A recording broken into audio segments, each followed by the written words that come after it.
The man that you see before you is Alphonse Capone. He was an Italian gangster who was born in New York City and later moved to Chicago. By the time that Capone was 26, he took place in extortion rackets, liquor dealing, prostitution, gambling, and much more. He had the city under his control and therefore was only charged with tax evasion. And with all of the crimes that Capone committed, he managed to keep his family out of all of it. Even though Capone scammed the government, he made a lot of money. He was smart, sly, and extremely loyal. But if you cross Capone, now that's a different story. The king of the gangsters is about to get his, and a lot of Chicago folks are on hand at federal court for a last look at Scarface Al Capone before Uncle Sam puts him away. Here he comes. The big boy himself. What's the hurry, Al? Where you're going, you'll have loads of time. Capone was known by many as the leader and ganger of Chicago. He was often called Scarface by his friends, people walking down the street, and rival gang members. Capone hated his famous nickname, and who could really blame him? The name Scarface was given to Capone when he got into a bar fight while working under Frankie Yale. Yale was a violent man. While under his power, Capone was working as a bartender and he saw a pretty girl. This girl was with a man, but Capone decided to hit on her anyways. This man that she was with happened to be her brother, and the man punched Capone in his sister's honor. Capone fought back, but the man had a knife and slashed him 3 times across the face, leaving scars that led him to be called Scarface.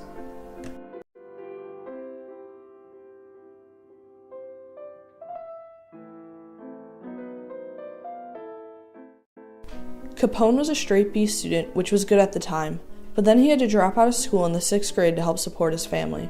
He picked up some odd jobs, then joined Frankie Yale's gang in New York. Yale was a violent man, and this is where Capone's life of crime began. Capone left Yale's gang and joined Torrio's. Torrio ran things very differently than Yale. He was an honest man and shaped Capone to be just like him. Capone became the apprentice of Torrio. Eventually, after working with Capone for a long time and building his trust, Torrio invited Capone to Chicago to join the Colossal Mob as a lieutenant. Capone took the offer and went with him to Chicago. In Chicago, Capone started to brew alcohol, which was against the law since the Prohibition Act was recently passed throughout all of the states. Little did Capone know that he would soon rule Chicago with Torrio. The woman in the picture is May Coughlin. May and Capone got married in 1918. Before they were married, Capone had a son named Sonny Capone. May and Sonny were the 2 most important people in Capone's life. One thing that people forget about Capone is that even though he was a gangster, he still provided for his family, and he loved them very much. He made sure to never put his family in the middle of one of his crimes, and always made sure that they were kept safe.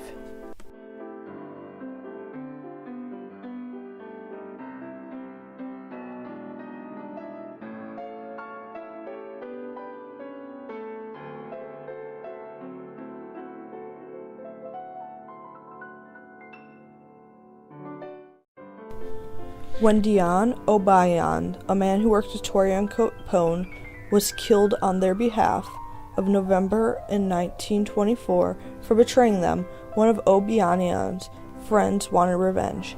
Capone was worried, so he hired bodyguards. However, Torrio was not scared, so he took no precautions. This backfired on Torrio, and he was brutally attacked and shot, leading him to have to retire from crime life and had to leave his gang in the hands of Al Capone. About excitement at the county jail. It's finally come to pass, and here's the proof. Mr. Alphonse Capone, alias Mr. Al Brown, alias the Big Shot, has met the enemy, and he is theirs, on his way to the Dearborn Street station with an escort that'll do credit to a sultan. According to History.com, it was hard not to notice Al Capone. This couldn't be truer. Capone and his family lived a life of luxury. From selling alcohol during Prohibition, it is predicted that Capone made more than $100 million every year. Capone would often be seen wearing suits, diamond rings, and hats that would make it almost impossible to walk past him without recognizing who it was. Street station with an escort that'll do credit to a sultan. It won't be long now before the world's most notorious gangster will be only an offensive memory. And if he behaves himself while he's the guest of Uncle Sam in Atlanta, he'll be out again in only 7.5 years. And so, in 1929, on 21st 22nd North Clark Street, the same street that the Chicago's famous Wrigley Field is on, the St. Valentine's Day Massacre took place. There are many misconceptions about this killing. Many people think that Capone was the one doing the actual murder, but he was in fact at Florida at the time. Capone ordered 2 of his men to dress as police officers and take the guns from rival gang members, which were about to get slaughtered. Then more of the men faced the wall, and more of Capone's men shot them 90 times, leaving them there to die. The real reason that Capone hired these killers was to kill their leader, George Bugs Morin, but he showed up 7 minutes late and was never killed by Capone. One of the many things that Capone was careful with was how he handled money. Capone only had bank accounts in other people's names and only ever wrote 1 check. There are letters between the people working on a case against Capone. A special intelligence unit writes in a letter, "The Capone investigation is going steadily ahead. Not as fast as I would like it to have, but the evidence in the case against Al has already been strengthened since my last letter to you." Capone's case was worked on for many years before he was finally arrested.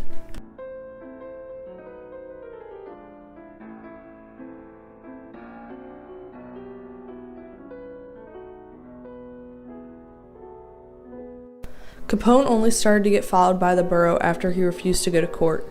On one court date, he was sick and he was excused for not going. However, after that court date, he did not show up for another 2 courts. He even went on a cruise for one of them. When they finally caught Capone, him and his bodyguard were sentenced to 1 year in prison. Capone ended up getting released after 9 months due to his good behavior. On November 16, 1939, Capone was released after having served 7 years in prison. This is only the end of his life in prison, though. It was a long road to get out. On February 28, 1931, Capone was sentenced to go to Cook County Jail, which is on the south side of Chicago, for 6 months. Then on June 16, 1931, he pled guilty to charges on probation and tax evasion. However, Capone ended up not pleading guilty after the judge told him that he was not forced to keep the deal with Capone after Capone bribed the judge. Once again, Capone was sentenced to time in prison due to a trial that took place on November 24th. He was convicted on October 18, 1931, along with 11 years in federal prison. He was charged $272,692 in total between taxes that Capone owed the federal government, fines, and the money that he had to pay to go to court. Contrary to popular belief, Ness did not have nearly as much to do with catching Capone as his biography might have led the general public into thinking. Ness did play a part in putting Capone behind bars, but not nearly as much as his memoir makes you think. Later on in his life, Ness ended up losing an election for mayor in Cleveland and became an alcoholic. The document in the image is the United States vs. Alphonse Capone case. It is a court order stating that Capone was guilty of accounts 1, 5, 9, 13, and 18. However, he was found innocent of 17 other accounts. Even though Capone was in Alcatraz, which was the tightest security prison at the time, he did not look at it as a challenge to escape. In fact, he wrote a letter to his son stating that he was playing instruments and being rewarded with good behavior. After he got out of prison, he was never recorded going back to Chicago. Capone was very generous. He paid for 1 kid to go to college, he would tip large amounts, and he would even give people clothes during the harsh winters in Chicago. He took people in power and gave it to people in need. Whether or not ethical, this was how Capone did business. One quote that really makes you think was written in an article by the New York Times' Peter Moss. Moss writes, "Modern America has always carried on a love-hate relationship with organized crime. Honestly, I think that very few quotes can come close to proving what Capone did. In just one simple sentence, we see how Chicago, while good at hiding it, is still like Capone's time. Chicago and America as a whole tend to still have a lot to do with organizations that find loopholes and ways around laws and policies. Even though Capone did some good things in his life, it is important not to forget about all of the bad things that he's done as well. For example, he led the Chicago gang era, which is practically the reason why Chicago has had so much organized crime as it does today. Capone has impacted Chicago in many ways. We see his impact on city life and people bribing politicians, to a song written by an underground Chicago hip-hop artist, Mike One, as he refers to Chicago as the throne of Al Capone, referring to how Chicago can be a dangerous place, yet still a beautiful one. It is important to remember that while the 20s and 30s were a time of modesty and chivalry, that there was still bad things that happened, and that it will be like that for the rest of time. Capone has taught us that we must learn about our history so that it does not repeat itself, and that every triumph has a tragedy.